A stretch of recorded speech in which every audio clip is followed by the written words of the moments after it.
doing, Daan?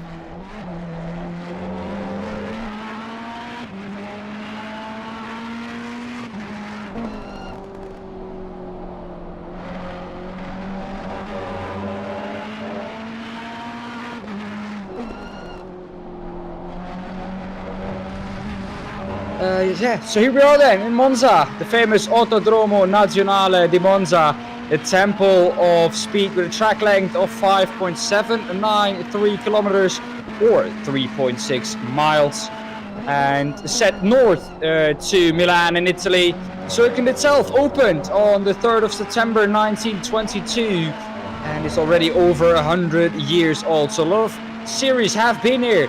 Including F1, the FIA World Endurance Championship, F2, F3, the World Superbikes, and many more championships. But today it hosts the Progetto G GT3 Italian Tarmac Championship with BMWs, Ferraris, Mercedes, Audis, Nissans, and Lamborghinis. Last time we were at Imola, and David Bertelli took the victory there ahead of Simone Leggi by 1.9 seconds. The gap was after an hour, with Alessio Del Dottore in third. So what a day it was back then. Time to bring in Michael. Michael, welcome. Hey Dan, how you doing today? Yeah, I've been great. You? I'm doing just great. Excited to be here. I love Monza. Excited for this round 2 of the Progetto G. Last week, as you said, we had a couple pretty interesting race. David Pertel taking the lead, taking the win. Simone Leggi in second place. Those two guys, once they got out front, obviously David took pole, but once Simone was up there with them, they were just gone. As we see here, 23 seconds back to third place, Alessio Del Dottore. And I mean, Del Dottore was putting in some solid lap times too, so it's not like he's a slouch, but that was a statement win by David Bertelli and a solid second place by Simone Leggi. I'm excited to see what they can do today. Yeah, they were really mighty, weren't they, last time out at Imola? If we look then at the bottom half of the top 20, so from P11 on, Patrick Bolotti, or Bolotto, I have to say, excuse me for some Italian names, not the best Italian for me today, but yeah, it'll do. Giovanni Fradella in P12, Manuel Catalano in P13, P14 for Tazio Mazzetti, and P15 was Claudio Putignano, hope I pronounced that correctly. Attilio Fasano in P16, P17 for Marco Donegaglia, P18 for, can you help me with that, David? Yeah, P18, Cicio Malia. P19, we have Luigi Pocazoca. Alessandro Matoli in 20th place. What a names. That rounds out, yep. No, as an American, I'm going to struggle with these names as well. I don't have very much experience with Italian. I'm going to try my best here, but hopefully we'll be able to get it right. But no, this week it should be an extremely exciting race on the track. Temple of Speed, like you said, it's over 100 years old. So much history here, so much experience. And, you know, 3 chicanes, one starting off the lap, one immediately after that. And then you have the one towards the end there, the Ascari chicane. And then the rest of it's mostly high-speed corners and straights. So it's going to be a very, while it is a decently long lap, it is a very quick lap. It is a very top-speed heavy lap. So we should see quite a few overtakes and, you know, see which one of these cars is the strongest around this track.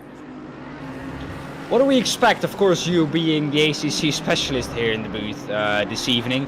What car do we expect to be the fastest? As I know, the Nissans are usually fast on the straight. Which cars are fast as well on the straights? I would say the BMW is pretty quick in a straight line. We saw last week that they were able to absolutely dominate at Imola, but I expect them to be very strong here today. The Porsches are not so strong on the straights, and there's not really, unless they can get some really strong overtakes in the chicanes, I don't expect the Porsches to be as strong today. I'm really excited. We only have one out there, but I'm really excited to see how that Bentley does today. Or do we have two? I think we have two Bentleys. But I'm really excited to see how the Bentley does today. It's got so much girth and so much power that on those long straights, I really can't wait to see those. So I would probably say that the BMW is going to be my choice, but that also has a lot to do with the fact that it was just so dominating last week. I expect to see a little bit more of the same. Well, of course, last week we saw the two Bentleys that we just talked about. They were, well, you touched on it last week. They're really chunky, let's say it like that. But for a car being this big or this wide, this high, whatever you want to call it, it's quite nimble still. Yeah, it's not as stiff as you would seem. You know, it's definitely got a bit of a belly to it, the heavy car, but it's actually I personally think a blast to drive. Now, me being American, it does take a moment or two to get used to the right-hand side drive. But once I got used to that, I actually really enjoyed throwing the Bentley around in the corners. Now, it's not as nimble as a Porsche, but it definitely gets the job done. I think it's a great car, and as I'm looking through this field, I don't think I see any Porsches out there today. I think everybody's avoiding the Porsche, which makes a lot of sense. You know, it's going to be a weakness down a straight, so that makes a lot of sense. It's also this track.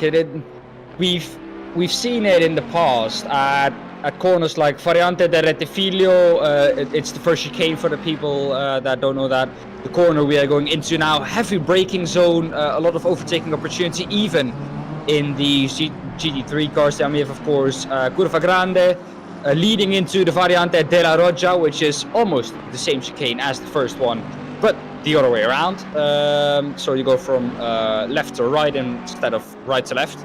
And then you go on to, of course, the Curva di Lesmo, both right-handers. And we lead on to Little Straight with Curva del Segralio in it, which I don't really count as a turn, turn 11. Then, of course, we have the famous Ascari turn. Really difficult sequence of corners. You don't want to touch the inside curb in a wrong way. I know that. It's deadly on ACC, isn't it? Oh yeah, no, you got to be very careful with these curves here. They're a little taller than you would think, and they don't treat the cars very well. They don't treat them very nicely, to say the least.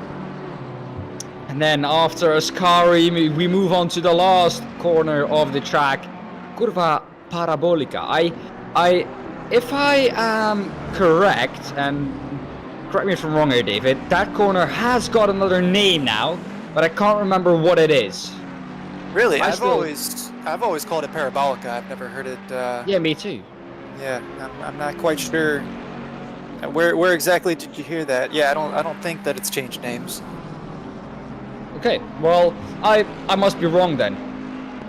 It might be another name, but yeah, I could be wrong with that, but yeah. I've been wrong many times, so don't take anything for granted that I say, especially if we take it to the math side. Yeah, no, I'm not going to touch the math side. We'll stay far away from that as far as we can. We are commentators, not mathematicians. My hair might make me look like I'm Albert Einstein, but I'm definitely not Albert Einstein. Well, we are coming to the end of qualifying. Or qualifying. We're getting to qualifying. We're coming to the end of practice at the moment. It's last week in the race, David, we saw that, yeah, well, James touched on it briefly, as I say, briefly. The traffic at the end of the race, it did play into the hands of, I think it was sort of the Mercedes drivers at the front of the field. Wasn't it Spezzani who I think got the better of it in the end? But at least traffic played a part in that race. Will we see that again here at this track where it's really easy to move over on the straight? Yeah, I don't think traffic's going to be too much of an issue unless you get caught up in one of the three chicanes here. And even Ascari, it's not as bad as, you know, the first turn and the second turn. Well, the first turn and the third turn, those first two chicanes. But yeah, no, there's plenty of room here to get out of the way. There's plenty of opportunity down the straights to make a pass if you're a faster leader. I don't think traffic is going to be too much of an issue today. Yeah, it's of course, last week we saw it. Well, I was watching the race from last week, and I have to say, you said that it is a part of the race, and you don't have to move over in blue flags.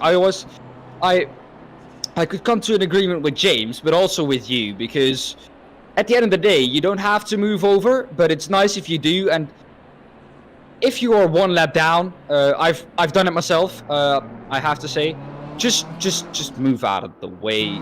You're causing unnecessary risks for the drivers that are trying to pass you, who are a lap ahead, and yourself as well. Yeah, no, me and James definitely had a little bit of a discussion last week. In fact, I believe I got fired, so I'm surprised I'm even here this week. Yeah, no, blue flags in this are very important here. Just go over that. So unlike Formula 1, the blue flag and GT3 races are informative and not representative, and GT3 seasons are used to inform the driver for safety if there's a faster car. So you are not instructed primarily to move over. Now everybody wants that to happen, but what I was trying to say to James is there's an opportunity for some of these leaders to use some of that traffic in a very strategic way, if you will. So James didn't really like that too much, but that's my story and I'm sticking to it. Well, in the end of the day, it's part of the race. Those back markers are part of a race, as it is in longer endurance races. I always say at the end of a race, usually, of course, the longer the race is, the more this will apply. It always balances out the traffic. Of course, you will not have multi-class where it is a bigger factor, but you see it done in LMP driving as well. If you're as fast as the car ahead of you, you can use traffic to kind of box him in and try and overtake him that way. Maybe try and set him up for a better run onto a straight, as we've come to the end of practice now. Maybe set him up for a run on the straight and then get a better exit and get past that way. But it's a part of the race, and you can use it, and I fully agree with that, to try and overtake or defend from someone. Yeah, no, you can definitely use it, but I mean, it really just depends on the opportunity where you are on the track. I don't think it's going to be as useful today as it was last week, just because Imola is just so much more of a tighter track compared here. But I think what we're going to see here is, a lot of cars getting out of the way if they come into a blue flag scenario. I don't think it's going to be too much of an issue today. Yeah. Well, I think that we have got into qualifying now. The drivers are getting out on track. Well, what kind of times do we expect for qualifying? Yeah, I'm not too sure. Low 50s, maybe into the 49s. We'll have to see a couple hot laps here, but should be pretty quick. We'll see what we can do here, but I want to say low 50s, maybe touching the 49s, 48s, but we'll stick with the 50s for now and see what these first few laps are going to be like. If you have any option to see what the track temperature is at the moment. I don't think in ACC it's that big of a factor. What I do know, of course, and we touched on it last week, is the tire window that you need to be in. If I'm correct, it's kind of like, and we touched about this before the cast began, around 27.4, 27.7 is around the ideal pressure you want to be. I don't know what that is in PSI. As I just heard from our lovely producer that the track temperature is 19 degrees. So, yeah, quite chilly there out on track, isn't it, David? Yeah, no, that's actually going to work into the hands of these drivers. They'll be able to keep those tires in their temperature range a lot easier, I would believe. But yeah, no, unlike iRacing, the tire model is so much more important, I should say, when it comes to tire temperature here.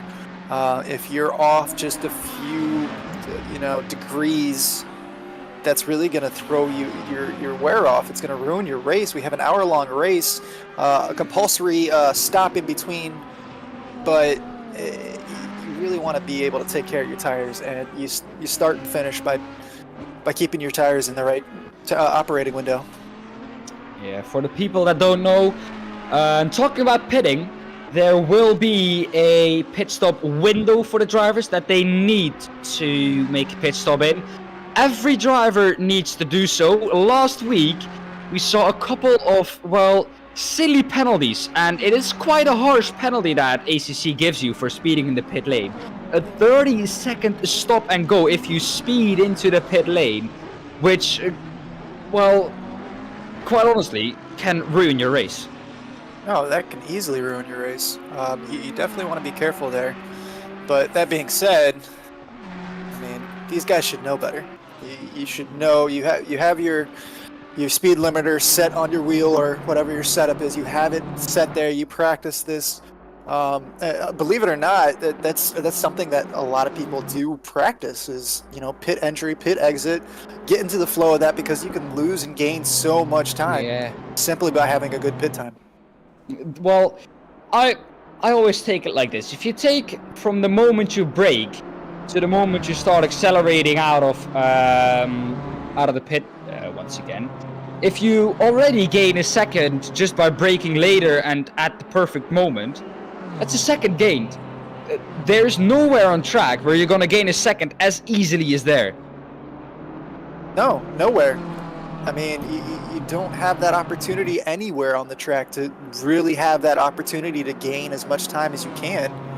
I mean, honestly, what I would say is it's just you're only getting one chance at this today. You only have one opportunity. You have to make it count as much as possible when you get that chance.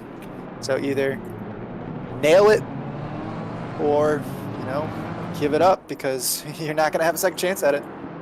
As we see here, our times are well into the 48s. So that is definitely going to be a lot faster today. Those tire temperatures should be coming into range here, so we should see some very exciting racing today. I don't think we're done at that point. And Leslie purple across the board at the moment. Purple Sector 1, Purple Sector 2 with a 35.1, Sector 1, 37.9 in Sector 2, 34.9 in Sector 3, and a 148.022. So I don't think he's done yet. And I think we could see those times actually drop into the 47s, which, from my knowledge, are 18 lap times.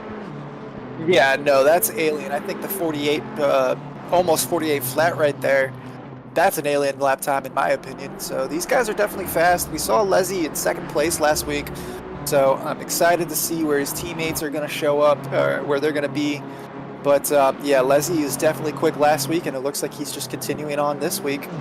Maybe got a little bit more practice in. Maybe he was a little upset with himself that he pulled off a second place instead of a top spot on the podium. Maybe he wants to make up for that this week. Well, last race we also saw that the qualifying top 3 was basically the result of the top 3. Do we expect that once again for this race? Of course, this being a heavy slipstream track, of course, we're expecting big groups of cars to basically tow each other along. But do we expect the top 3 to stay the same, because they were in a league of their own last week? Well, we see David Bertelli and Leslie both up on the first and second place, up on the podium, just like they were last week. Dettori is a little bit further back here. He has only put in 3 laps. Well, I guess they've all just put in 3 laps. But I expect Del Dettori to get up there a little bit. But Magnani putting in almost 148 flat here, almost in the 147s. He could definitely spice some things up a little bit. He is in one of those BMWs as well, where Del Dettori is in the Aston Martin, which I believe he's the only Aston in the field today. So we know that the Aston is definitely fast, but I think it really just depends if Bertelli and Leslie can get away in those first couple chicanes and just stick together and work together like they did last week. It's going to be off to the races. Nobody's going to be able to catch them. Yeah, of course, when I went into ACC, because I love the same, have to say, when I got into it myself, the Aston, it's a really forgiving car, isn't it? Honestly, I don't have a lot of experience in the Aston. I have a little bit of experience with the Porsche, the BMW, and the Audi. Those are the 3 cars that I like to drive when I'm driving it. And I guess every now and then the Nissan too, just for, you know, one of my childhood favorite cars was the GTR. So I do like to ride around in the GTR every now and then. But I usually main either the Beamer or the Porsche and sometimes the Audi just to switch it up a little bit. So I don't have a ton of experience in the Aston Martin. Yeah, well, you're not the only one on having the GTR as a childhood dream car. It's something that I think a lot of people have. Apart from, I think, the younger generation, because it's kind of a car of the past now. I think the younger generation is more like, oh, we want to have those Lamborghinis, those Enzo Ferraris, and that's why I think these brands have become such a big name. But yeah, well, Nissan was a well-known name in the racing community as well, with prototypes and everything. So yeah, I love the car, and it's lovely to drive, and it has so much power down these straights. So yeah, I think this is a track that it will excel at. Yeah, and to that we have David Parrotella getting a little bit quicker. He's down in the 147s, 587. So these 2 drivers up top here are just absolutely aliens. Magnani also getting into the 47s here. So the top 3 are all under 48 seconds around this course here, and it looks like they are doing it on their own. So very exciting for them. But yeah, no, definitely Nissan is a great car company. I think they're trying to work their way back up with the new 400Z, or I guess that it's not technically a 400Z, but the new Nissan Z coming out. It looks like it's going to be a great race platform. I really hope that some of these sims can get that and the Supra in, so you can kind of put them head-to-head together, because I think the Toyota Supra is also another racing platform that would be extremely fun to drive in a racing sim. So I'm hoping that in the future we get some of those cars. But as for the now, the GTR hasn't really received an update in a long time. I know they're due for one. So hopefully that is going to bring them back into the GT racing. But right now the Nissan isn't really raced that much. It's kind of fallen off here. We see a lot of these kids, you know, and these drivers liking the Ferraris. They like the Lamborghinis, like you said. But I think the BMWs are really starting to take hold. Well, the top 3 at the moment, all in BMWs. So I think that tells the story, doesn't it? Yeah, no, it's a strong car. It's good. You know, it's nimble enough. It's fast enough down the straight. It just kind of checks all the boxes. It doesn't do anything, I wouldn't say, better than any other car, but it kind of checks all the boxes, in my opinion. Yeah, it's I think it's a car that is forgiving to drive, but it's also really really on edge all the time. It's quick, and it's easy to drive quick.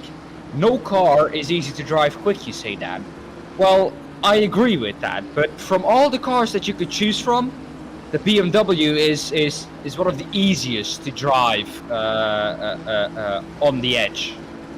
Oh yeah, you can definitely find the edge very easily with that BMW, assuming that you're comfortable with the course and comfortable with the simulator itself. But it's not going to be something that's going to bite you in the rear end like a Porsche. But yeah, it's definitely a very friendly car to drive. It's a very friendly car to learn. It's got, like I said, it doesn't do one thing phenomenally well, but it does everything good enough that over the course of a lap, it's a very strong car. Yeah, it's one of my favorites as well. Just the way it looks. But coming to the last 3 minutes of qualifying, 3 minutes and a little bit left. I think we have reached quite far into the potential as we look with Simona Lezzi now. He's going quicker.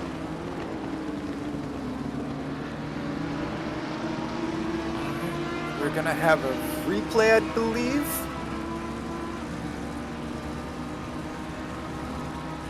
So apparently Leslie has had an off here. We're gonna find out what happens. Not sure how serious it was. Go ahead and see though.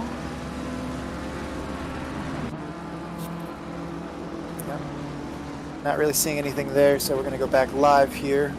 Not sure what that was, but we'll figure it out here momentarily.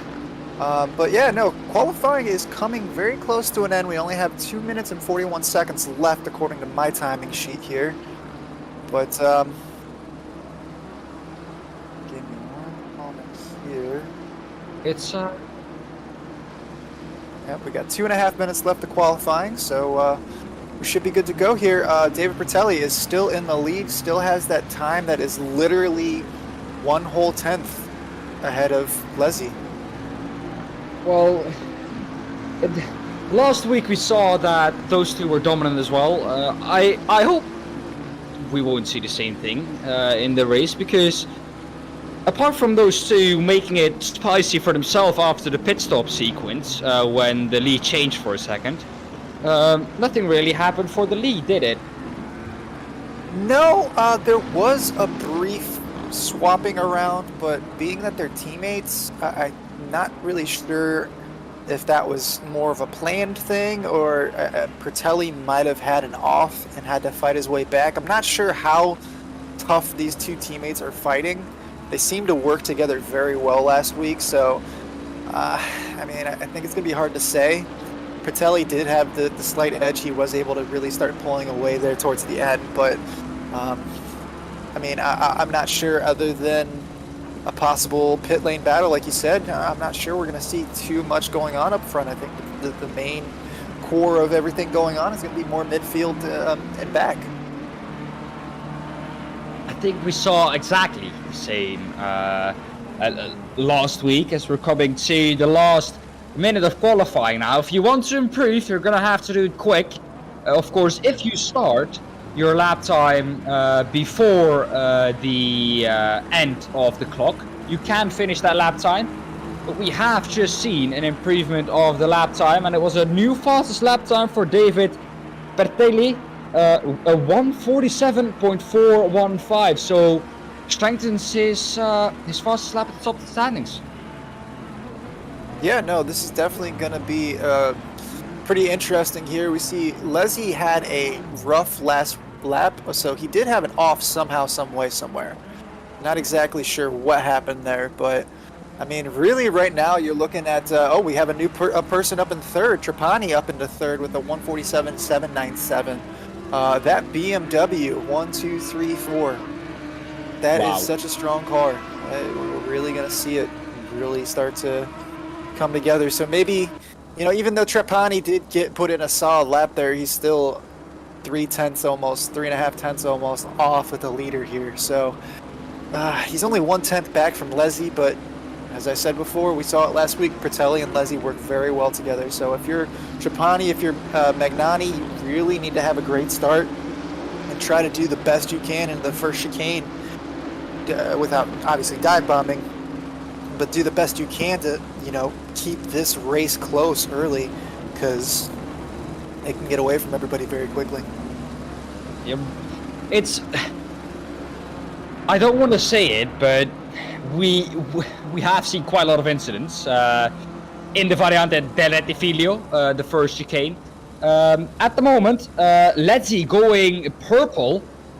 He's coming up to the last sector. Through Curva Parabolica he goes for his last lap of this qualifying. Is he going to be able to get past Bertelli? He will come across the line to put in, at the moment, a provisional pole position lap time of a 1:47.350. Did we expect Excellent that? lap there. No, I honestly didn't. That was such a flying lap there. I thought Bertelli was definitely going to hold on to that first place. I don't think Bertelli's even going to... Yeah, he's in the pit, so he's not going to get another lap out there. So, provisional pole, like you said, for Leslie, Bertelli is not going to be able to fight that. And the session is finished. So, yeah, no, there you go. It's no longer provisional anymore. Leslie is your pole sitter. Yeah. We will quickly go to a break, and then we will provide you with the starting grid for today's race at the Autodromo Internazionale di Monza.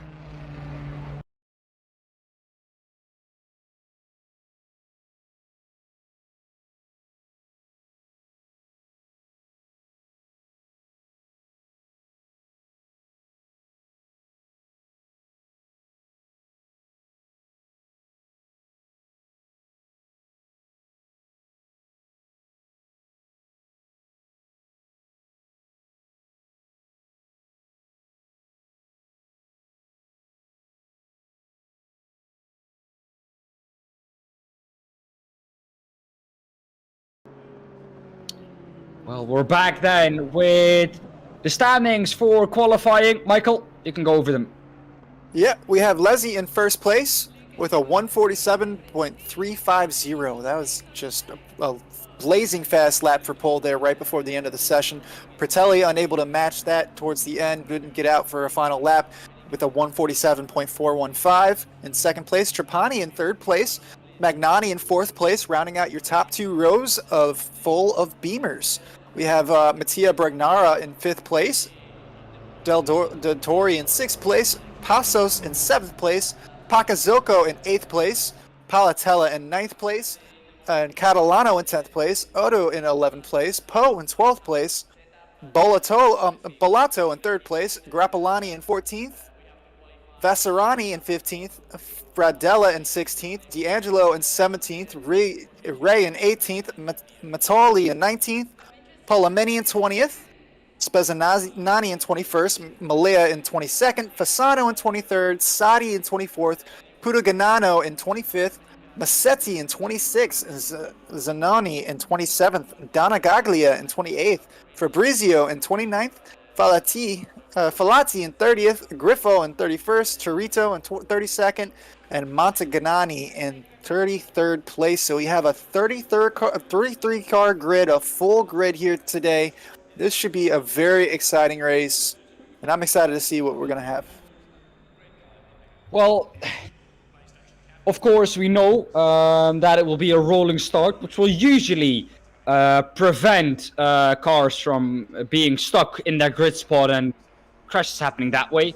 Because with a field this big, and it really is a big field, over 30 drivers, if I'm correct, well, there's quite a lot of possibility for things to go wrong into the Variante Rettifilo.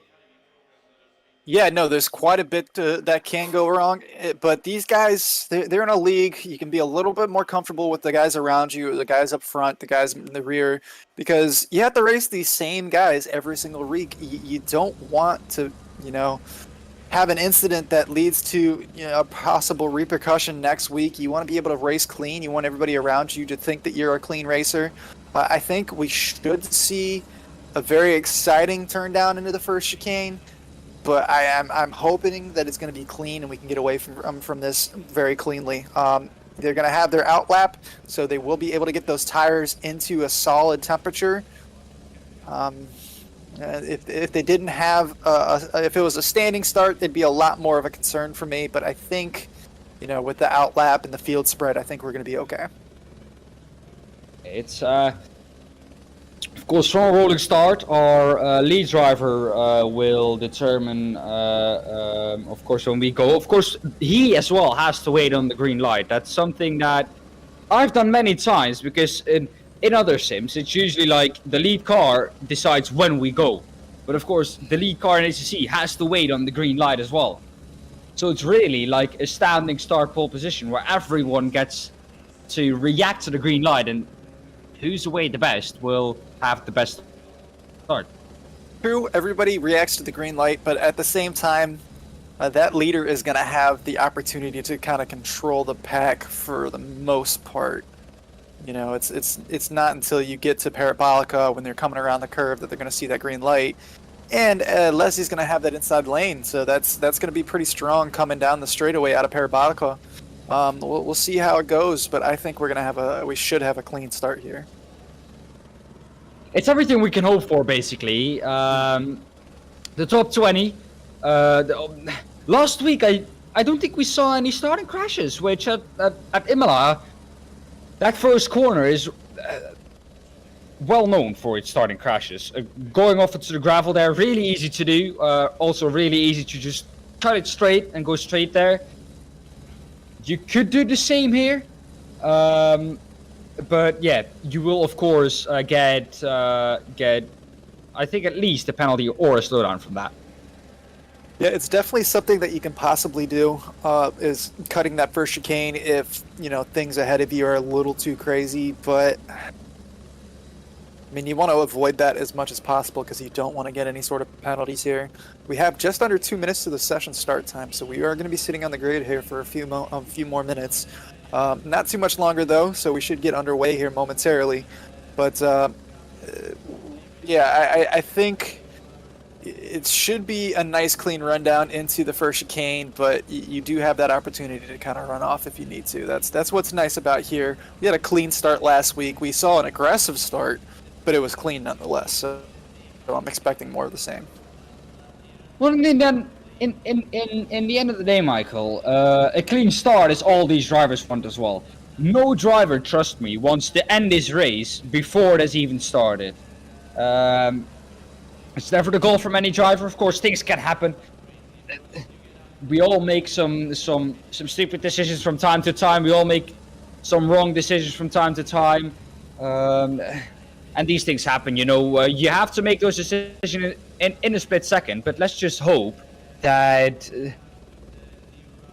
it won't happen. Yeah, I mean, everybody gets caught in the heat of the moment. You get all amped up for a race start, and then all of a sudden you think, you know, you have a little bit more of a gap than what's actually there. You think you can brake later than you really can on cold brakes and cold tires. Things happen. People make mistakes. These drivers are extremely fast and extremely well controlled, though. I think we're going to be okay. I mean, these aliens up front were putting in 47s like it was nothing. They're almost into the 46s. So, yeah, I think...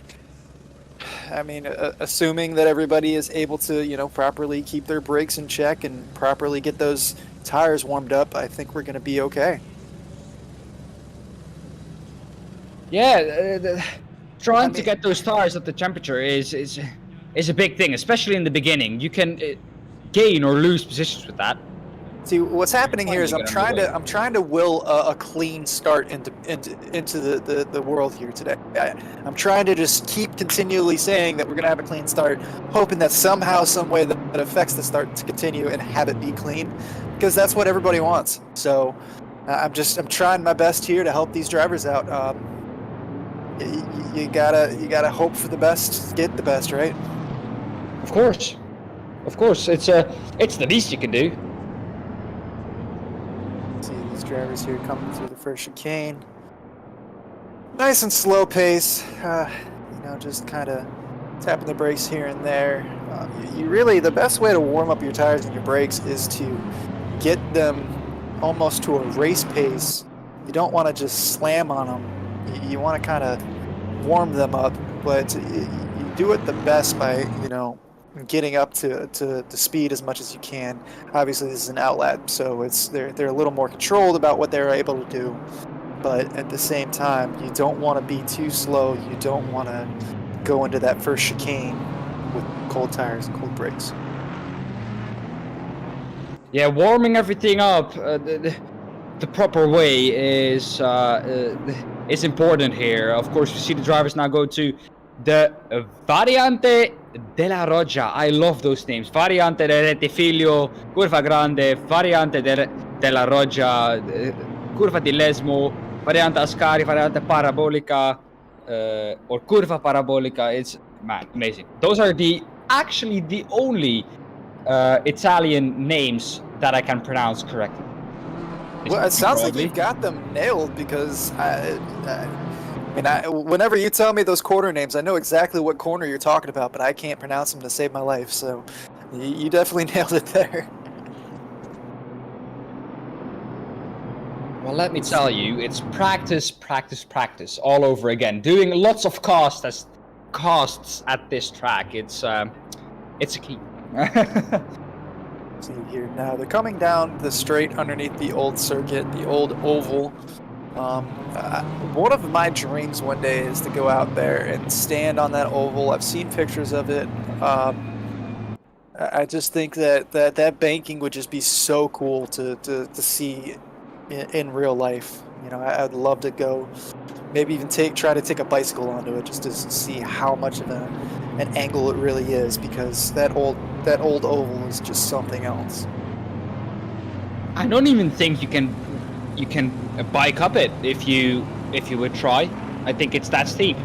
Well, I mean, I wouldn't be surprised from everything that I've seen. You know, like pictures of people leaning like they're Michael Jackson, just trying to stand up. Yeah. You know, just, yeah, that's so.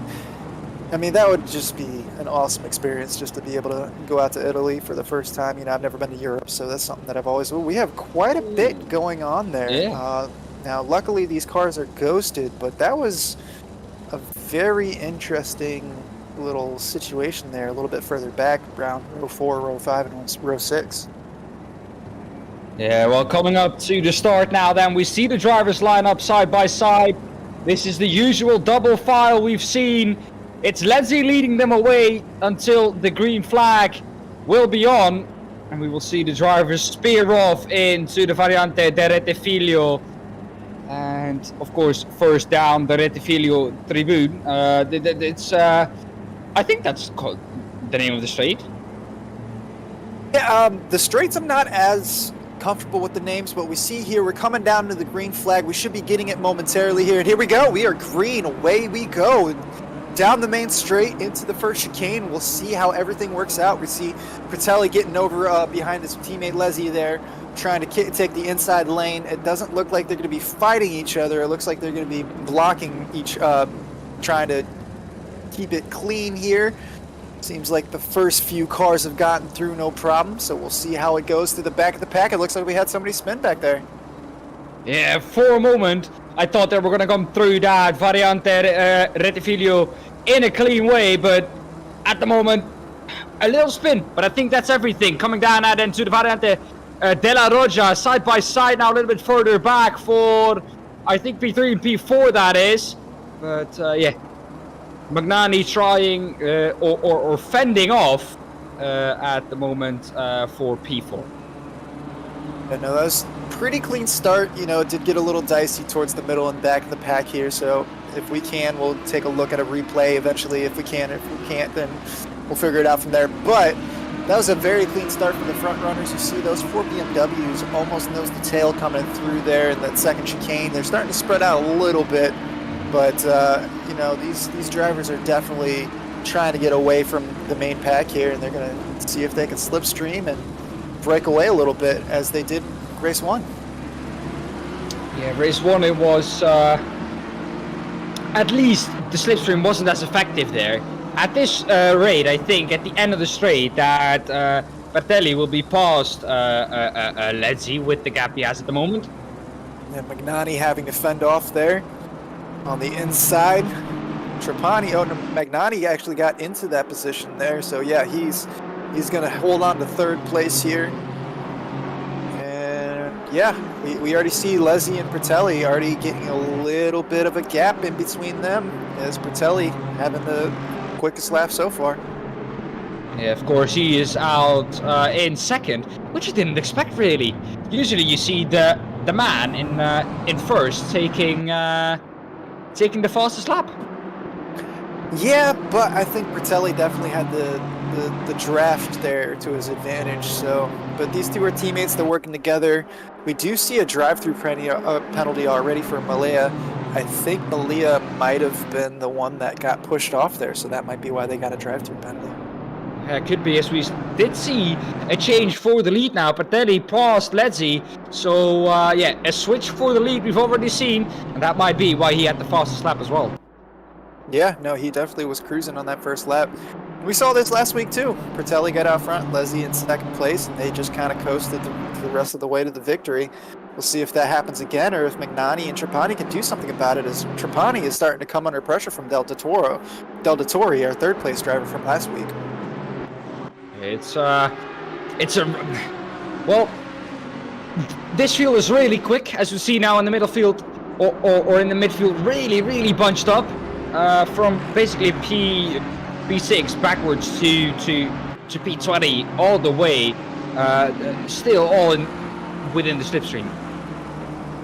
Yeah, and it's going to be like that for a little while. You're going to see this field slowly start to spread out, but until they get through the first few laps, there's going to be a strong slipstream here. So I think this is where you're really going to see, you know, your faster cars just being able to take advantage here. That Ferrari is pretty quick down the straight, but that Aston Martin is starting to pull away. He's got up into the draft here of Trapani. We'll see if he can make a move into the chicane. See, is he going to be able to make that move? Not really. Pakazoko has been passed by Catalano a little bit further back. You were saying that Nissan is fast down the straights. Go ahead and keep an eye on them for a moment here, but Catalano getting by. Trapani not able to get by, Del Dottore not able to get past Trapani that time. The big difference between the Nissan and the BMW is really that the BMW at least has some kind of respectable cornering speed, which the Nissan doesn't have. So at the moment it will be Catalano struggling in the corners, which the BMW boys at the front of the field, they don't have to deal with that. No, they're not going to have to deal with that. And James was telling me in my ear, Del Dottore did get the move done on Trapani, so I guess he got it into the second chicane. But you're right, it is a little bit harder for that GTR to, take these turns as smooth as some of these other GT3 cars. But once they get onto that straight, once he gets it, you see him just already accelerating through here. Once he gets onto that straight, it's just hit the gas and go. We'll see if he can make a move in a Parabolica here. But he's got the draft, he's got the power. He's even pulling away from that Audi right behind him, who also has great acceleration speed. The Bentley as well, I expected that car to be a little bit faster as well around here, but I think that car really excels in the corners where you wouldn't really expect it to excel. But of course, look at the size of that Bentley. You wouldn't really expect it to be great punching through the air. No, you wouldn't, but it's just got so much power. And yeah, it is pretty nimble. We talked about it in the right before the race there. Ooh, quite the inch. Oh, Brachnara coming back, losing it, getting into Catalana, who's going to lose quite a few positions. Oh, and now there's quite a bit going on there. Pakazoko getting spun around there.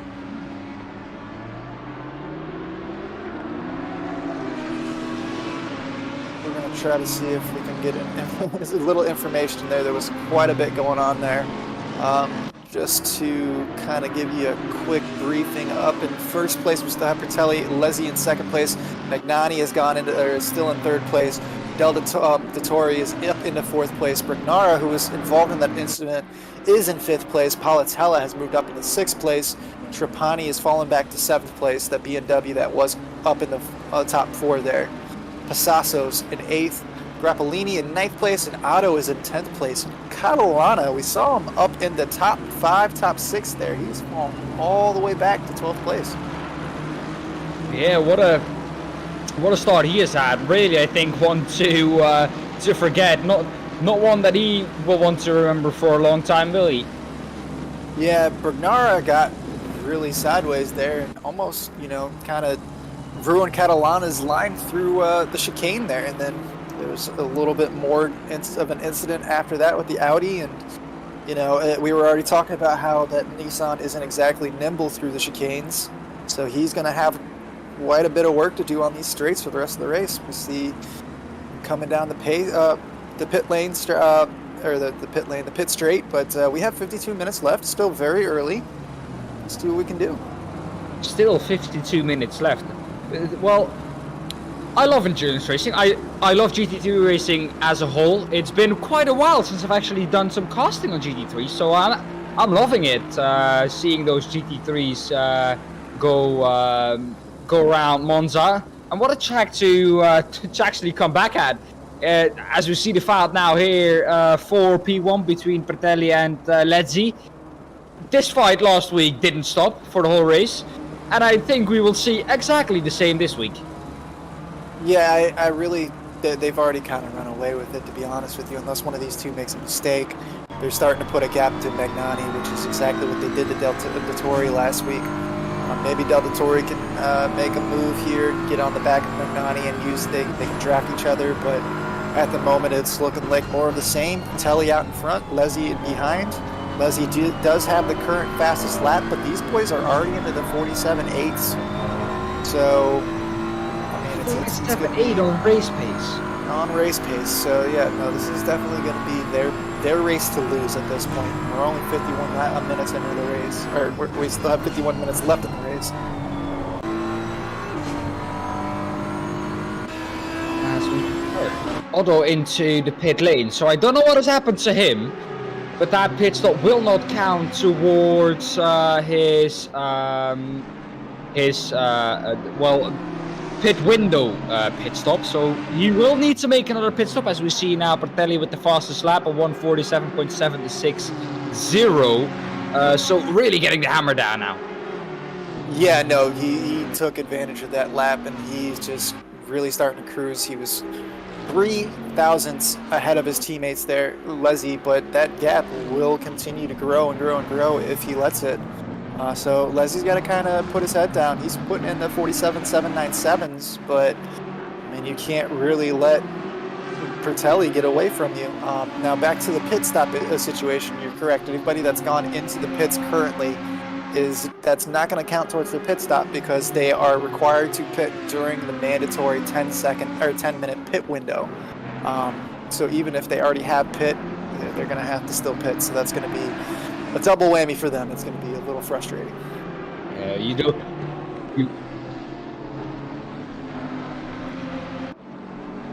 Okay, so bear with us here. The timing software says that he has pitted, but of course he has not. You have to, for once, trust us for our word.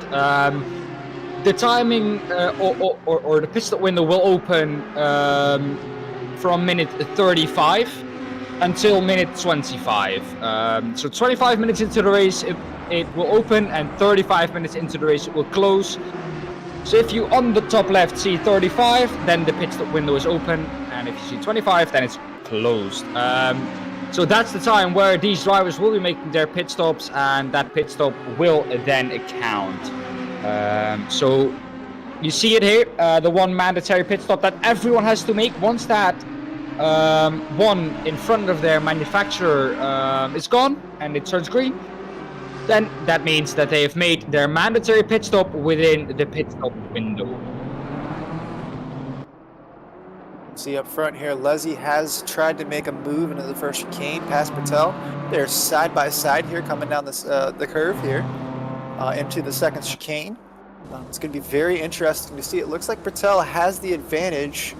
Oh, we go ahead and hold on here to see, and yeah, Parrotella is going to be able to keep his first position. Leslie had to slide in there right behind to make the curve as they come into Lesmos.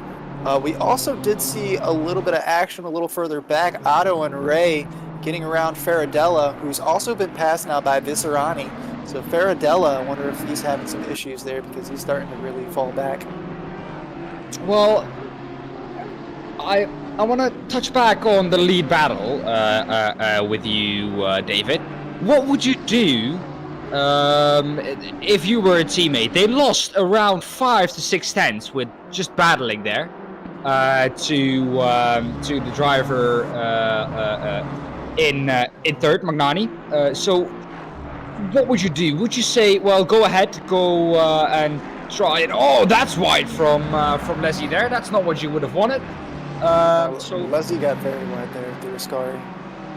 Well, would you say just go by and I'll follow you, try and hang on in the slipstream? Or would you say I'll fight you, but we'll lose time to P3 since you're teammates? Well, you see that they were fighting each other there, but there's still a second gap back to Magnani. So even though the two of them are fighting, they're not putting in their fastest laps. They're not losing that much time to the cars behind them, because those two are just so much faster than everybody else right now. So yeah, you don't want to see them go side by side, because eventually that will catch the field up. They're not superheroes here. They're just, human beings just like you and me. That being said, they are aliens.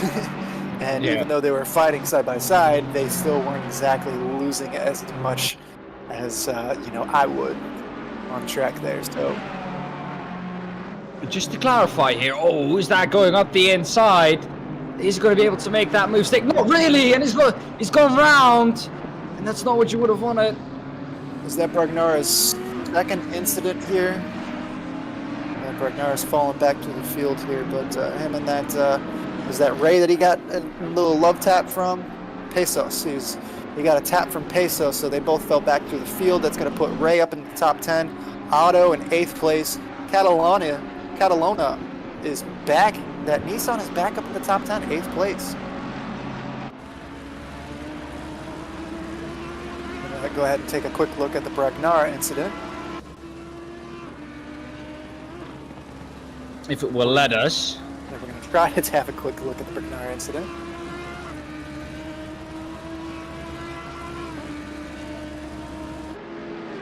Looks like nothing happened here, but this man who we're looking at now, Patrick Bolotto, who we're looking at for a second, you know who he reminds me of? It's also a very famous Lamborghini driver, that name. If I see his last name, I think about Mirko Bortolotti. Now, if he definitely looks as fast in that Lamborghini. I think he's the quickest Lamborghini out on track at the moment. Yeah, I think that he is the quickest Lamborghini out on track at the moment. There's only 2 that I'm seeing right now. I'm not sure what's going on. Just a quick blip here. I see on my screen Poe is just kind of sitting at the exit of Ascari, so I'm not sure what's going on with Poe. Maybe he's just waiting for a clear spot to go down that straightaway. But yeah, no, those 2 Ferraris, we have Bolotto in 15th place and Polamini in 16th place. Polamini's fastest lap is 150.342, but Bolotto has got a 148.967, so Bolotto is definitely pretty quick there. He's on the back of D'Angelo right now in the Bentley, so it should be a very interesting race. But yeah, only 2 Lamborghinis in the field today. Yes, we look now at Poe, but I don't really know what is happening to him, and he's not doing anything at the moment. Well, we're looking at Carmelo Trapani. He at the moment is in P6 with Grappoloni behind him, who's trying to overtake him. No, it's Parrotella. He's trying to overtake Parrotella. Other way around. Yeah. Just see Poe right there. I'm not sure what's going on with Poe. He's just kind of sitting there. I saw him go into the dirt and just kind of stop. So that's kind of weird. But yeah, we see Trapani on the outside here. Is he going to try to hang it around the outside? He's going to be able to hang it around the outside, it looks like. Unless Parrotella can get a better exit. He's going to have the inside line. They're going to be neck and neck down the pit straight. We'll see which one of these 2 cars has the better chance coming into the first chicane. Still side by side. The Bentley has the inside, so I do think that Trapani's going to have to give here.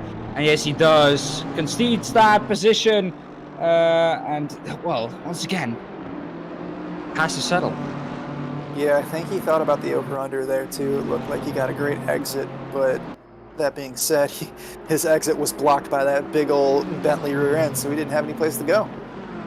And that is it an advantage for him to, you think, to have such a big car? Because I think when you're behind a Bentley, all your vision and your peripheral vision is blocked by just Bentley rear end. Yeah, no, it's definitely going to be an advantage in those chicanes. It looks like the BMW is able to outbrake him a little bit, but as I said earlier, he might have a better entrance, better exit, but that Bentley is so big, it's going to block everything. So we'll see how it works out through Trapani here. Through Ascara here. Ascara is a little bit more friendly, I think, for overtakes, or at least leading into an overtake down the back straight. But it looks like that Bentley is getting a great exit, so we'll see here. Oh, yeah, I think the Bentley's gone. Indeed he is. Indeed he is, and I don't think that Trapani will be able to get a run on him. He might set him up for the main straight, where coming out of Curva Parabolica, he will get a good exit, line him up, and I do think that this is close enough going into the chicane, although that Bentley has some raw power down the straight. Trapani, can he do it down the inside? The Bentley's going to cover it, so he's going to have to go around the outside once again. Yeah, he's going to have to take the outside line once again, like you said. That Bentley is going to do everything he can, but he's going to fight it off. That was a little close for comfort there. They do touch in between turns 1 and 2. I don't think the Bentley's going to be too happy about that, but Trapani does find a way to get around that Bentley. Parrotella has to concede that position, and Trapani now up into P5, but this battle not done yet. Parrotella looking to come back into the Variante De La Roja around the outside for the first part. That will have him cutting across the second part. Not enough room left there by Trapani, I think, for Parrotella really to make that corner with him side by side. Both, I think, would have gone in deep though, either way. Yeah, I think that was more of a racing incident. They both went in pretty deep there. I think Parrotella was trying to get a little bit of revenge there, got a little greedy, but at the same time, Trapani didn't leave him any room at all, where Parrotella did leave him room on the first chicane. So I think that might be one for the stewards. Kind of up in the air at the moment for me, though.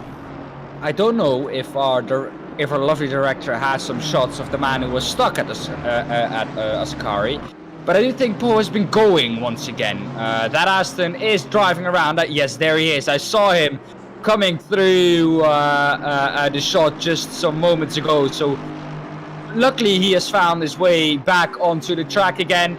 That could have been, or might as well have been, some hardware issues. Really easy to happen, but good to see him going round once again, although it is in P32.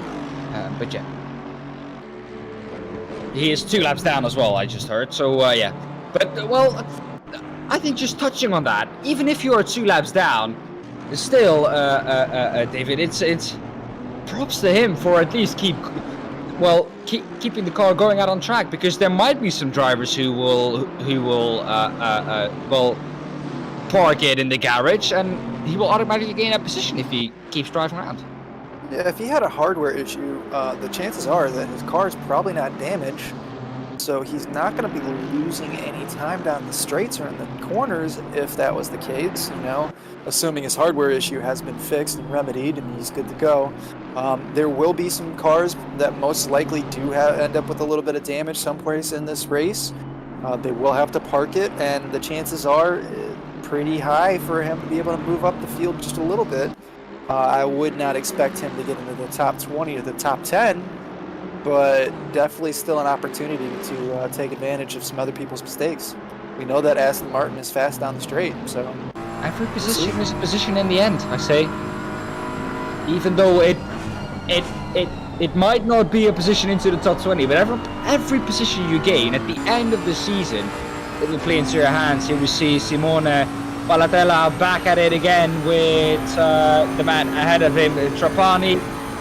So these guys going at it once again. Who's that in front of them? Is that a lap traffic? Yes, it is. I don't really know who that is. That's Daan and Caglia in 32nd place. So Poe has already made up one spot. Poe would be in 31st right now. I do want to point out, as we're watching this battle between Trapani and Parrotella, immediately behind them is Grappolini and Catalano. So Catalano has an opportunity to get that Nissan back up into 7th place. Look at that! Oh, that's deep. That's Trapani deep. A few cars going through there. What's going on here? That was kind of sketch. I think braking just a little bit too late, and that is Grappolini losing that position to of course Parrotella once again. He was ahead of him, but I think, if I am correct, that Trapani cut across that chicane as well. Yeah, no, that definitely looks like he cut across the chicane. I think Parrotella and I think Catalano both made it, but I think all the other cars involved here definitely missed that chicane. It looked like I saw at least 2 BMWs and I think a Ferrari or Mercedes someplace back there. The Mercedes might have been the lap. Okay, there's going to be a replay here. Mercedes might have been a lap car, though.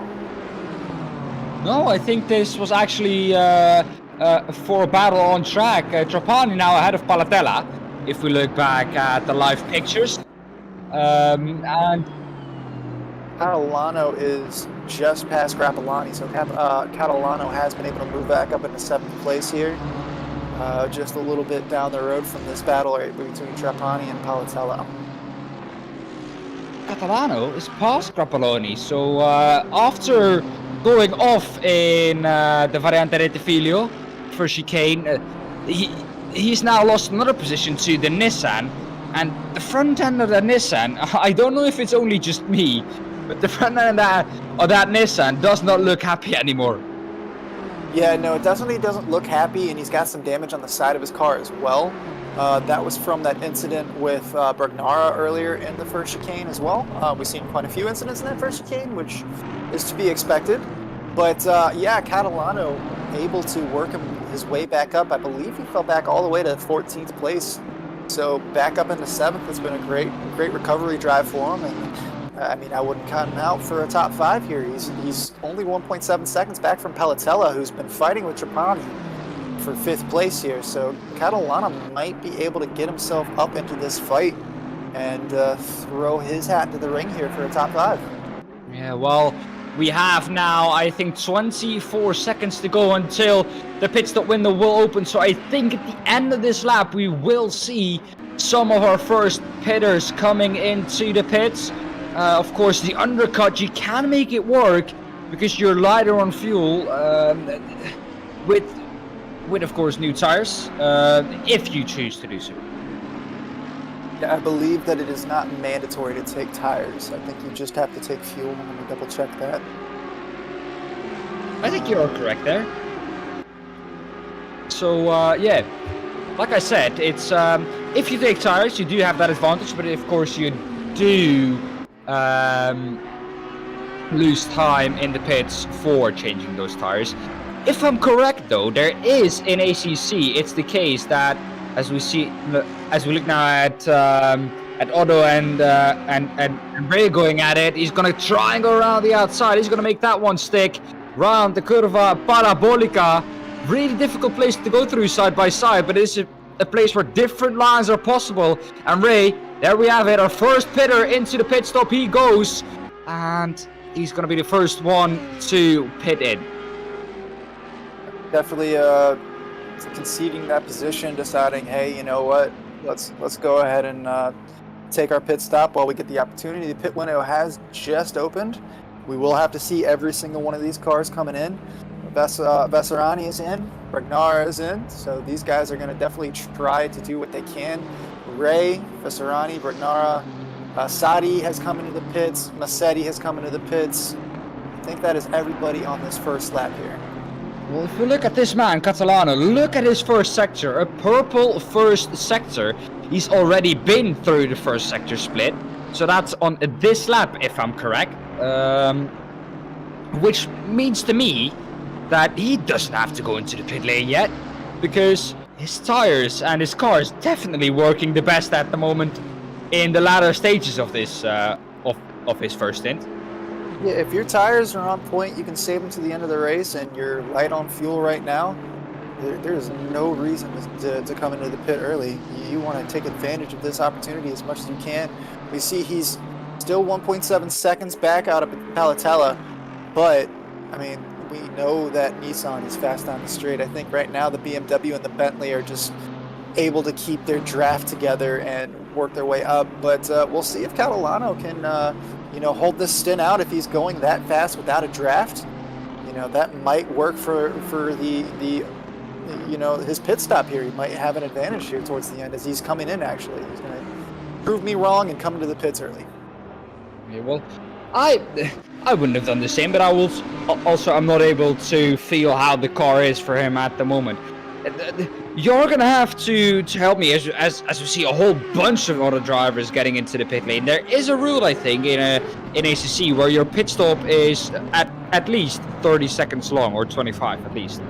I believe you're correct on that. There is a minimum pit stop. I saw somebody getting a penalty for speeding in the pit lane. It might have been D'Angelo. I'm not sure if that was who I saw. Somebody just got a pit lane speeding penalty.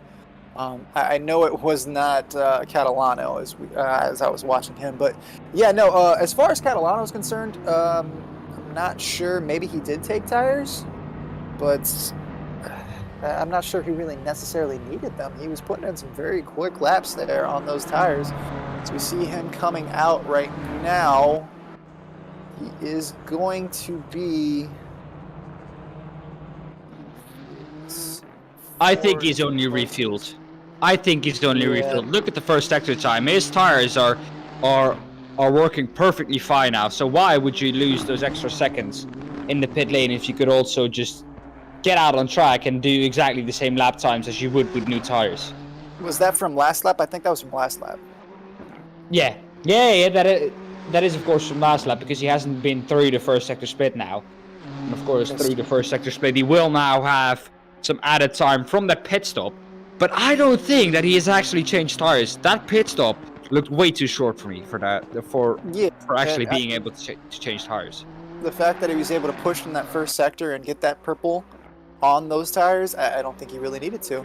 I will say though, I did find out it's Bolitolo in P15 currently does have a stop and go 30-second penalty, and it was also Visserani that was the 47 car that I saw. Visserani has a stop and go 30-second penalty for speeding in the pits. So that was the error that I saw there. As we see, our leaders are now coming down pit lane. Fratelli is in the pits. Lezzi is also in the pits. Magnani is in the pits. Grappolini is in the pits. Parrotella is in the pits, as we see here. Yeah, Parrotella is coming out. So currently P5 with the fastest lap, but we know that is going to change as the cars ahead of him have not pitted yet. Definitely. Coming out in traffic though, not in clean air, which is not ideal for him, really, is it? You want to be able to come out of the pit lane, get out into clean air and try and push away from the rest behind you. Yeah, you definitely want to come out into clean air, but as far as he's concerned, I mean, he's got a 1.7 second gap to or a 32-second gap to the next car ahead of him. Even though that is lap traffic that he's around here right now. So hopefully they will be able to get out of the way. We see the 47 car, Visserani has cleared that stop and go penalty here. But yeah, I agree. He definitely wanted to come out into clean air. He's got some lap traffic around him, but we know that he has just been so quick, so fast, not only last week, but all day today. I don't think this lap traffic is going to cause him too much of an issue. No, not at all. I think as well, the fact that he's been able to push lap after lap after lap after lap, and just his car, with the fuel, of course, getting out of that machine, he's been getting quicker and quicker, and the tire wear hasn't really kicked in for him at the moment. It looks like with every lap that the car gets lighter, he's getting quicker and quicker as well.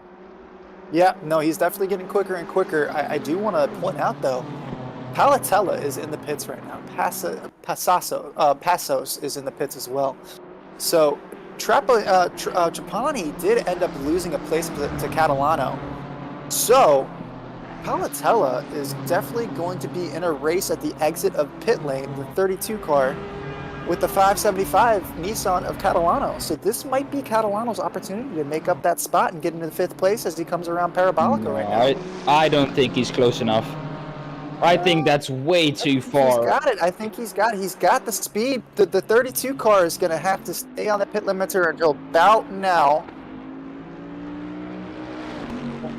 Yeah, you're right. Miles away, but not too far behind once they come up into the chicane here. It's closer, to be honest. You are right. It's closer than it was before, and this is that is some great strategy play by Catalano in the Nissan. That gap has come down by a considerable margin.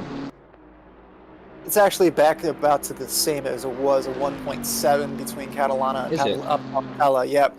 The only difference is Trapani was up in the 5th place. Obviously, we do have Otto that hasn't pitted yet. Del Dettori has come into the pits right now. Otto is out there. It looks like Otto is on his way in as well. It's telling me, yep, here he comes. So that's going to shuffle everything around a little bit. Del Dettori, we saw, was up in the 4th place. I don't think he's going to lose too many spots with his pit stop. But that should shuffle Otto down the order. Parrotella should be up into 5th place, Catalano into 6th place. So Trapani is the one that has kind of lost out here between the 3 of those drivers.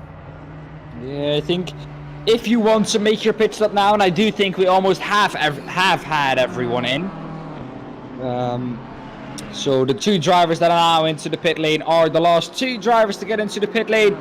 And that means that we see this man, David Bertelli, once again cycling through to the lead of this motor race. And we see now this is Del Dettori coming out of the pit lane. He's going to gain some positions, isn't he? He wasn't there before, was he? Auditory was in 4th place coming into the pits. He was, Magnani's been up a little bit. Magnani up into 3rd place. We saw that move get taken care of quite early into the race. Yeah, excuse me, I thought he was well clear of the man currently in P3, Magnani. So, well, we're both 1-1 now. You made that mistake with the Nissan. I made the mistake with him. I'm not calling any mistakes out of you, but this is not, this isn't a battle between me and you. This is a battle on track, and I'm just excited to be here for the ride. Let me tell you, me too. It's amazing to see these drivers going at it at the Temple of Speed, and definitely some quick race pace we've seen, especially from the guys at the front of the field. Yeah, Parrotella is up into the 147.535s with his fastest lap here, so not too far off his qualifying pace of I think it was a 418, a 147.418 is what he qualified at. So that's insane speed. That is very impressive. Leslie about 5.7 seconds back, so we have seen that gap build up quite a bit between the two of them. Magnani just 7.6 seconds back from him. So we are starting to see quite a big gap between our top runners here. We have to go all the way back to Catalano and Trapani to see our closest battle in the top 10.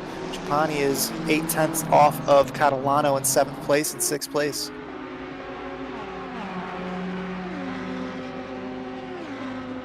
Got 2 Ferraris, Brachnara and Ray are our closest battle on track right now.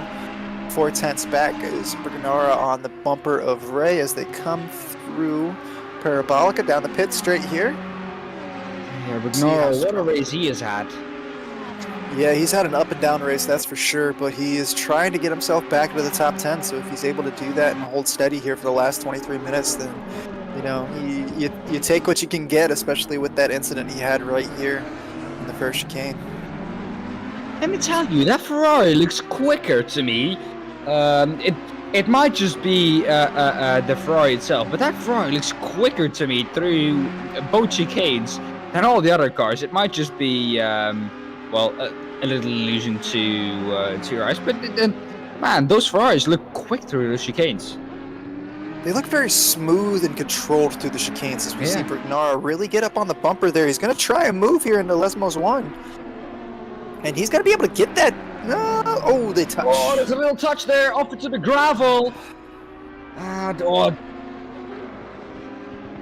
Does manage to get back on track. Not losing too much time there is Ray, but immediately gets given that position back. You think so? I thought Brachnara had the position there, and I think Ray actually came down on him from my point of view. I could be wrong. If you think otherwise, please let me know what you think there. Well, it's a difficult one. From the perspective we were looking at, I would go with exactly what you said. So but of course that's not for us, of course, to look at. I do think that these drivers won't bother about it too much. It's a racing incident, I think. If you go through there side by side, it tightens up on exit a lot. It's a tighter corner than you really do expect it to be.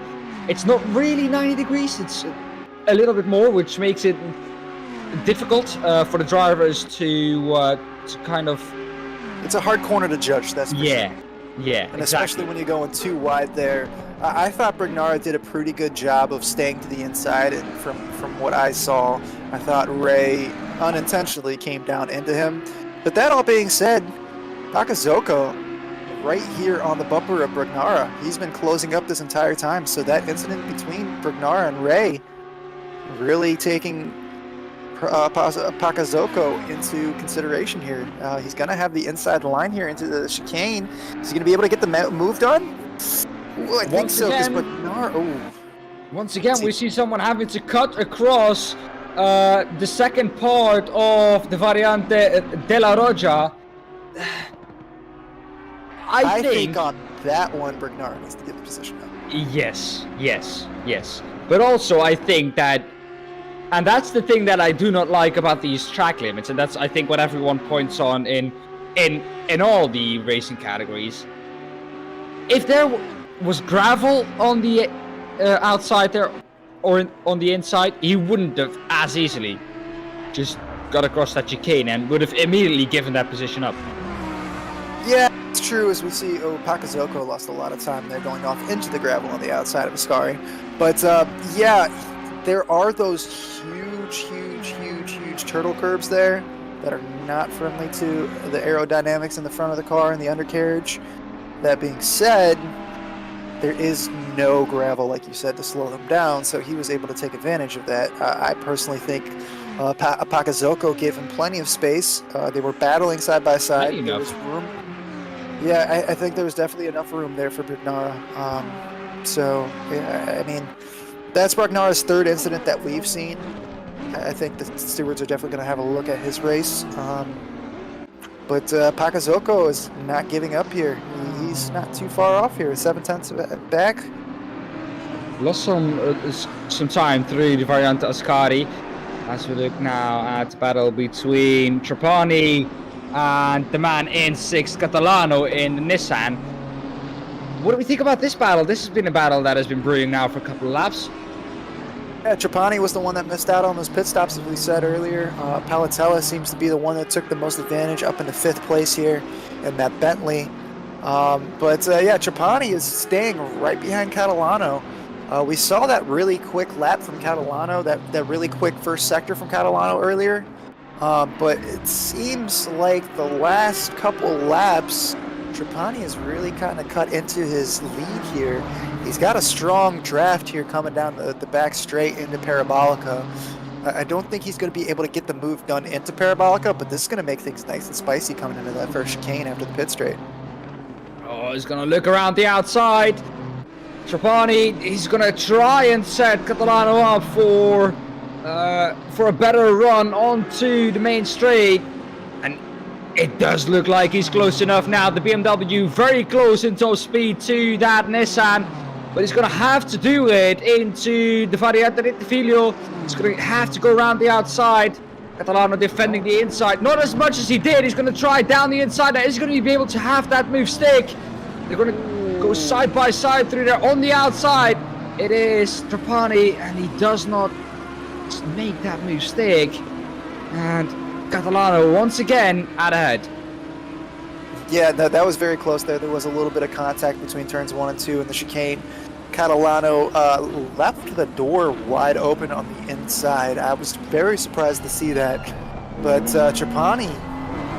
He still needed a descent though into the first chicane. Yeah. It wasn't like the move was already done before they got to the corner. No, he definitely didn't have the move done, but I thought Catalano was going to defend a little further back, I guess is what I'm saying. He did leave the door open. Trapani did put his nose up there, but got his nose cut off a little bit there. Very harsh defending by Catalano. As James would like to say, get the plastic surgeon out because he got a nose job. Yeah, I don't want to steal anything from James, but you know, he's the boss man, so I want to stay on his good graces. Well, at the end of the day, I think he would have said the exact same here. So yeah, I think I'll get away with that one. You know what we won't get away with though? A baked potato and steak. Oh yeah. But do we have to touch on that now during this battle between Trapani and Catalano? I do agree with you. Baked potatoes and steak is lovely to eat. James does never agree with us, but yeah, it's lovely to eat, and me and David are always agreeing on that. But James does never agree with that opinion. Now I am going to get fired. As we see, Trapani is really on the back bumper here of Catalano coming through Refueling. See, I always get those chicane names. I always butcher them. I feel bad. You said it correct. But that is a late launch down into the Variante della Roggia, and he's going to have to force him tight. And now he will defend the inside into Lesmo 1. we've seen two drivers go through here side by side. We've seen a little incident going through there side by side. These drivers get through there cleanly, but it's once again Trapani who has to slot in behind. He's been pressurizing Catalano for the last couple of laps now, and I think it's going to be a matter of time before he gets past there. He looks really, really quick in that BMW. Yeah, no, he's had the pressure on for quite a few laps now. As we come down, almost 15 and a half minutes left in this race. It goes so quick. I think, oh man, this has been flying by. It's been a very exciting race. We see a Ferrari there of Pudagnano. Oh, that's in a really dangerous position. Oh, driving into the wall. That's not what you want to see there. But yeah, he's at least off the racing line. That was a really dangerous position. Lucky to not get T-boned there. But yeah, that was at the exit of Ascari. Really quick corner, and not one where you can easily change line once you're committed to one. No, he got lucky. He was able to hold the brakes, kind of sit there. Luckily, the Ascari chicane exit kind of leads cars to the outside where he was more on the middle of the track. So of all places for him to be, to bin it and kind of sit, the middle of the track and the left side of the track was the best place for him to go. As we see now, Catalano still keeping that same distance back. He's just, Trapani keeping that same distance back from Catalano. I think, like you said, he's just kind of getting in his head right now, kind of playing some mind games. He's shown his nose a couple times. He hasn't been able to really get beside him up until we get into Lesmos and to Parabolica at the end, but I think he's really starting to get into the head of that Nissan driver, Catalano. What he doesn't want is that he starts to make mistakes himself, which we did see him do just a second ago in the middle of both Lesmos. That did lose him some time, but what he doesn't want to do here is overdrive the car, which is, in a battle like this, I find myself doing it a couple of times as well, is overdrive the car. You start overdriving the car does not like that, and you start losing time because of it. Oh yeah, no, you never want to overdrive the car, especially on a course like this where you have these long straights and like flowing fast corners, and then all of a sudden you have these tight chicanes. When you overdrive those cars, you know, you tend to make the mistakes in the tight chicanes. You know, you get so comfortable everywhere else on the track. I'd like to see that Ferrari get out of the way a little bit more. Oh, who's that off into the grass there? I don't know who that is, but I think that was the driver who was off at Ascari as well. But yeah, he was off into the grass. Not where you want to be there. Whoa, hold on. Del Vittori is in the pits. What's going on here? That has put Parrotella in the 4th place and Catalano in the 5th place. Trapani now in 6th place. What happened with... Oh, Del Vittori had a drive-through penalty that he had to get rid of. I assume that'd probably be for track limits. I did not see that come across the screen. That is a race killer for Del Vittori, dropping down into 12th place currently.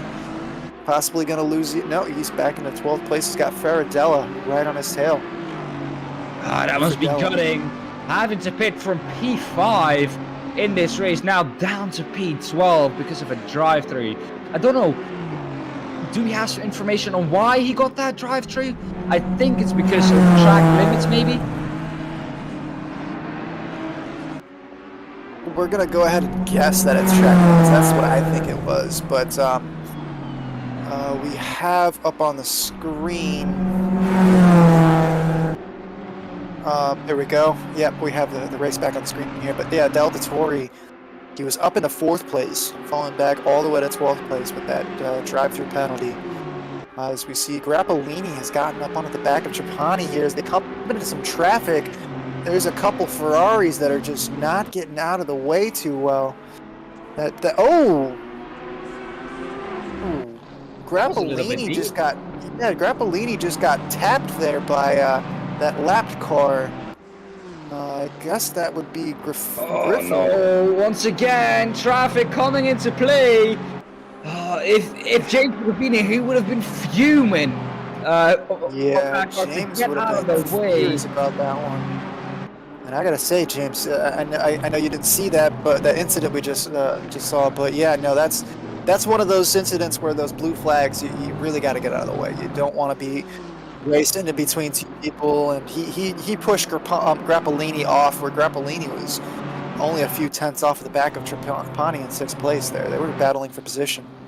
I think at the end of the day, what you see is if you're a lap down, and what I sometimes see doing, I find annoying myself as well, if I'm racing or if I'm watching, if a car that is a lap down let's say P1 passed, but P2 is 5 tenths behind, but he doesn't let him pass, so he gets in the middle of the battle really, where he especially doesn't want to be. So, well, just not really having the information that P2 is that close behind P1, or not looking on your relative properly to see that battle is so close. But if I would have been him, I would have let them both pass to just not get involved in the battle. Yeah, no, I definitely would have let them both pass in that situation as well. He changed from being a back marker to a roadblock really quickly, and it was Grappolini that actually got pushed off there by that Ferrari. So maybe an incident that the stewards can take a look at after the race, but definitely something where the Ferrari caused more damage than he should have, in my opinion. I do want to go over a couple of things. I'm not sure, James, do you have the ability to show up our gains and losses? Because there's a couple people down through the field that have really gained some spots here.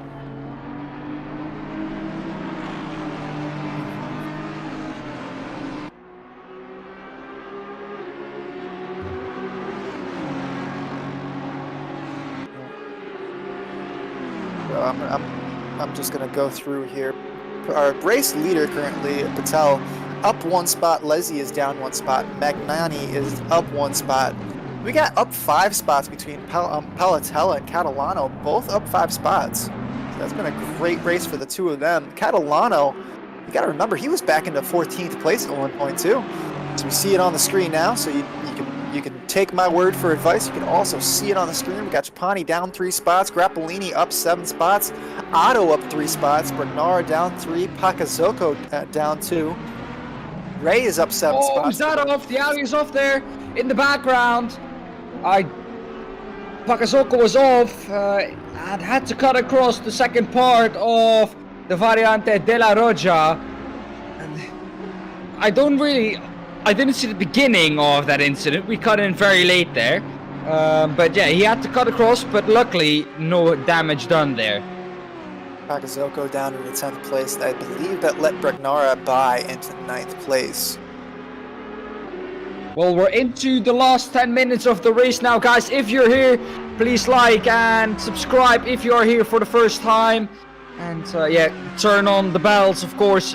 You don't want to miss everything that we have coming up here this week, because we're stacked full of races today. And the whole week. So if you don't want to miss it, turn on the bells, and you will get a notification when we go live. Back to the action. Del Dottore is who we're looking at the moment. He gained a position back from where he was when he came out of the pit lane after that drive-through, up to 11th spot, but overall still losing 5 positions. Yeah, he definitely was not going to be happy after that. He's back into 11th, was up into P4. I do want to touch on a couple things. I know James, our producer, mentioned this in our ear. Faliti. Across the chicane there. The Ferrari. That's another back marker getting involved in that situation, and I think that is the same back marker, actually. I think that was Griffo. I think that's Griffo, the 74, that's been in multiple incidents here. No? Oh, Montanagni, I apologize for that.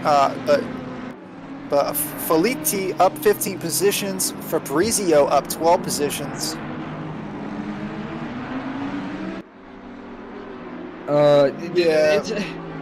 I would say get out of the way at this point. Why is he flashing? He's the one who needs to get out of the way, isn't he? Yeah, I definitely. Montanagni is the one involved here in flashing. I'm not sure what he's thinking there. I think like you said, he needs to get out of the way there. He's multiple laps down, and it just kind of boggles my head a little bit. Yeah, he's racing with Griffo that no, I'm sorry, he's racing with Fisarani here. So he is in a race for position, but that being said, you got leaders coming through. You gotta get out of the way. Yeah, of course you. What I also respect is that you do not want to lose a position in doing so. But if the leaders are coming through, you gotta make sure that you're out of the way.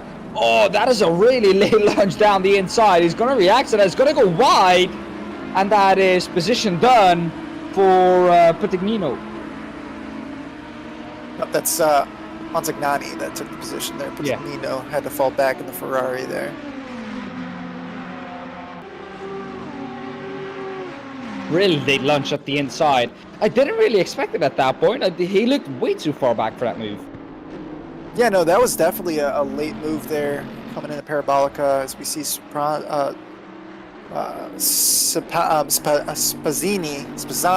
Is that Spazzani? Apologize. Yeah. Spizzani. I would say like that. Oh, who's that off? Donagaglia off into... I don't know where that is. This looks to be... That's the exit of Ascari? Yeah. That's a weird way. He must have clipped the inside of... Yeah. Looking at the position where he is, that must have been the inside curb. Yeah, you don't generally see that too often. A lot of times you see cars losing it on exit there, possibly losing it on entry, but yeah, the middle sector there, he must have gone off and kind of spun him around. That was a strange place for that car to end up. Yeah, there he is. Once again, as we're looking at a replay now, stranded and taking some time to find reverse. And oh, that car does not look happy from the front. That has been a big incident for Donagaglia. I do believe that's going to be Donagaglia's race over, as we have just under 4 minutes to go in this race.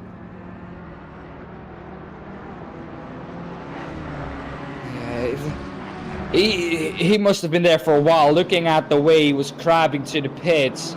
And I don't know if he is in the pits yet, or if he is still crabbing towards the pit lane. It does look like he has got towards the pit lane with the speed he had, but yeah, that must have been race done for him.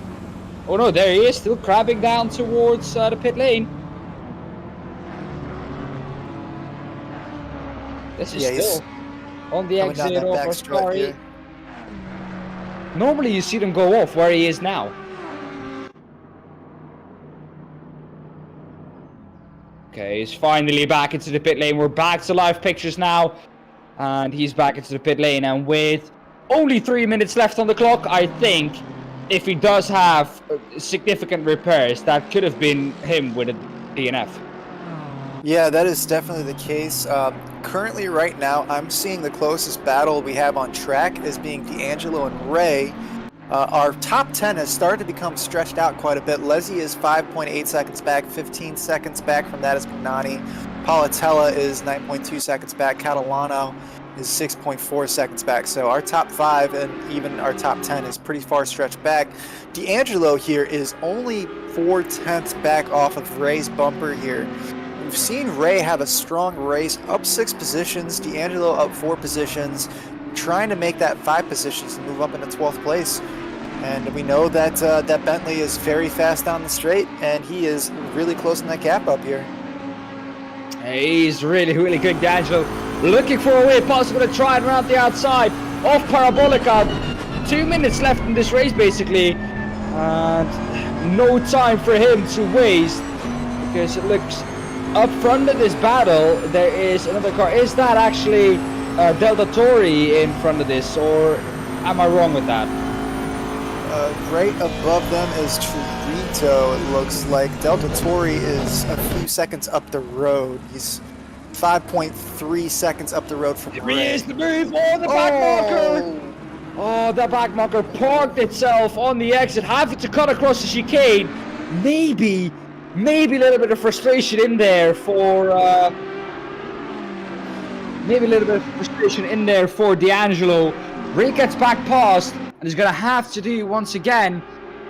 And that was the Audi. He's gonna have to block here from Fredella here on the Audi, but yeah, no, Ray got past. That really just ruined that opportunity there for D'Angelo. See if he can make an opportunity here, as we see the leader has come onto the final lap here.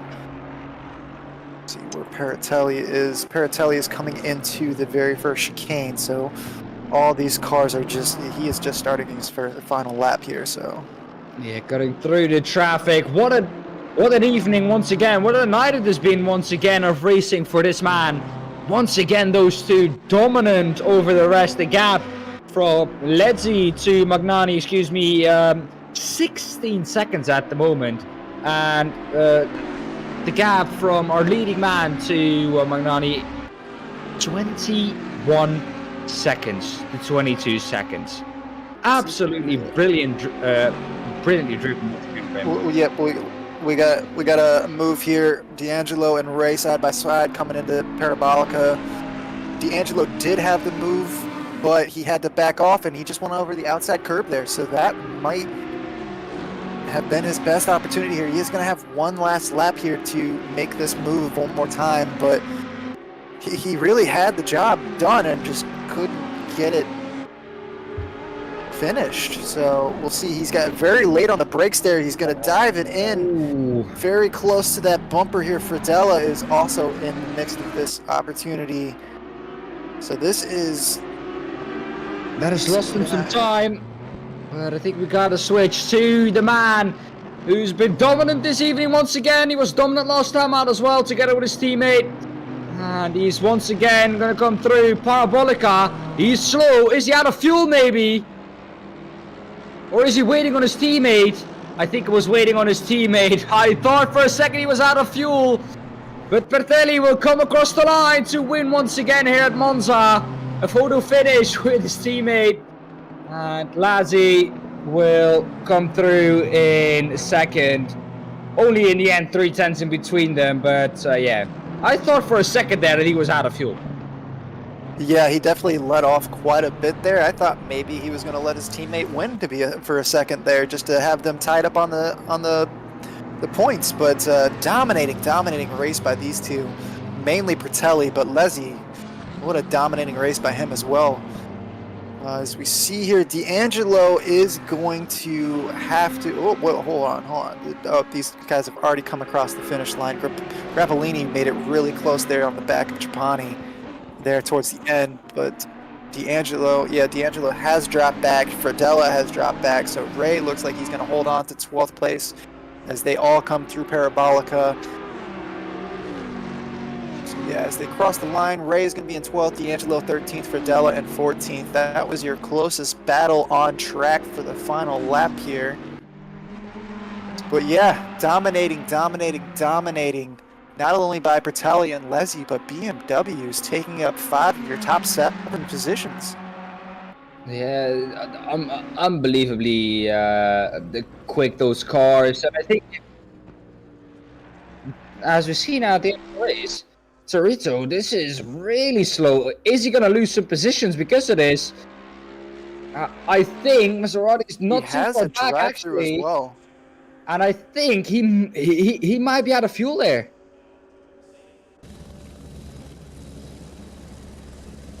I don't know where he's gone to, but he's disappeared off the screen. We have the session that is finished, and they once again... You're on to go through them. Yep, bear with me here for one moment.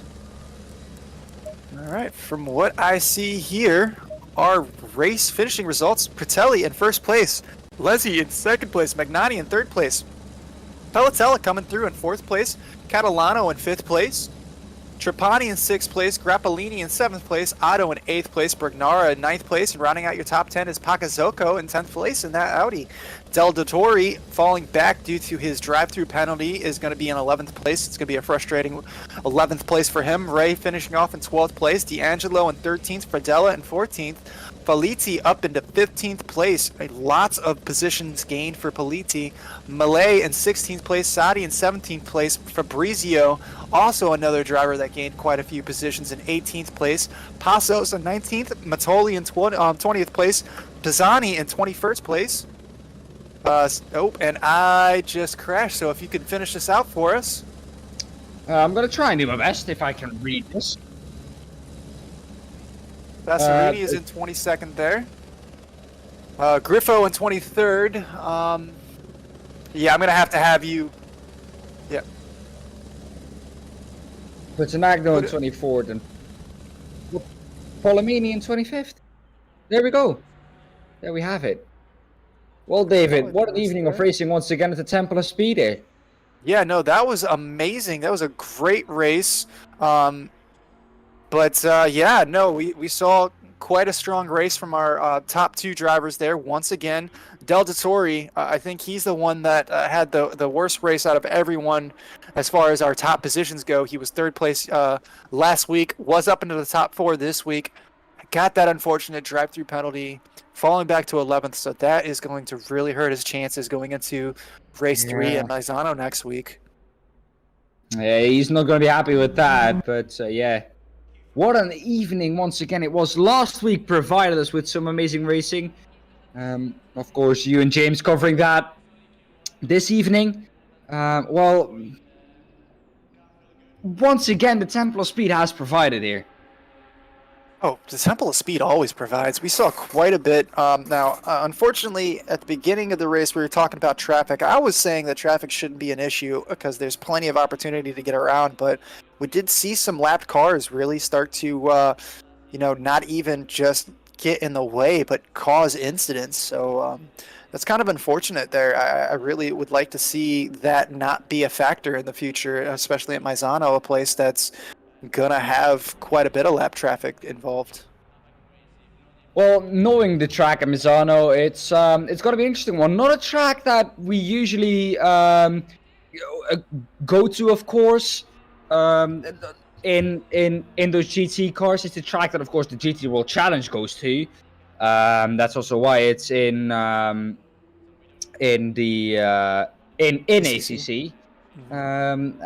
But yeah, next week, once again, same time, 8:15 p.m. we will be live. That is UK time. So yeah, I think if you can help me, what time zone is that? I know that Central European is CET. So yeah, exactly. BST, that is 8:15 p.m. BST and 9:15 p.m. Central European time, so CET. We will be back live next week with the last race at Misano. Once again, I think David and I will be back with you then that week. But yeah, guys, if you have enjoyed, smash that like button.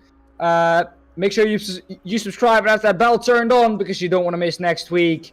And yeah, David, one word to round it off.